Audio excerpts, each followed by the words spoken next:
History. If a Muslim does not know his history, he may fail to understand both his present and his future.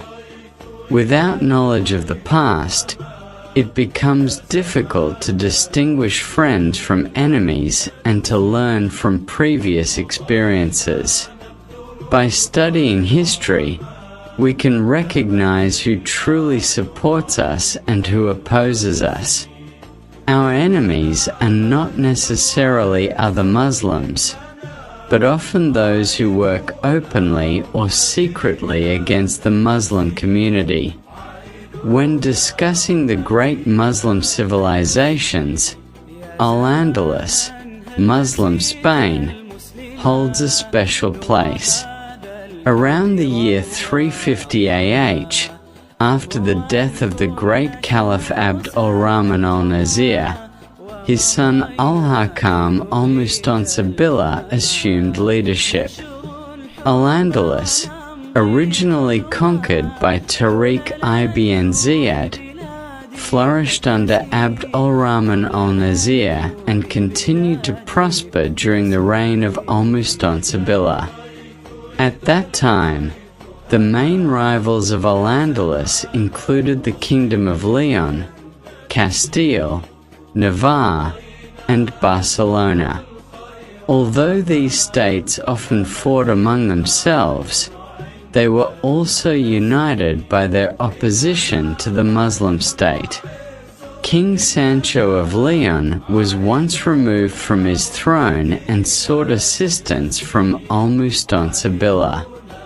The Muslim ruler agreed to help him on the condition that attacks along the borders would cease and peace would be maintained. However, history shows that promises made by political rivals were not always honored. This is compared to the story of Abu Azar during the time of Prophet Muhammad. When Abu Azar was captured, he pleaded for mercy and promised not to fight against the Muslims again. After being released, he broke his promise.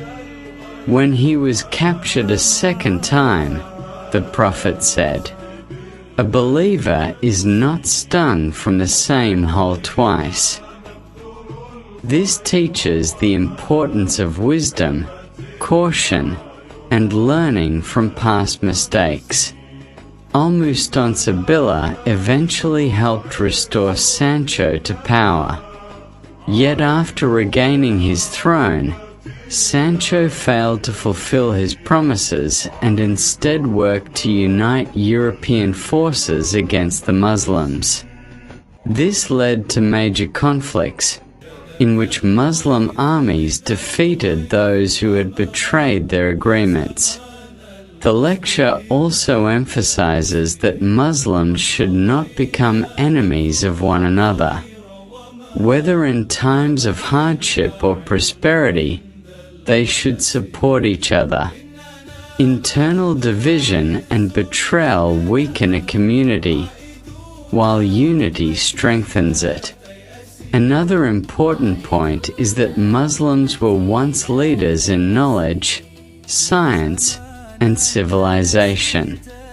Over time, however, they lost much of this advantage, while European nations advanced in many fields. The final part of the lecture discusses the Viking threat.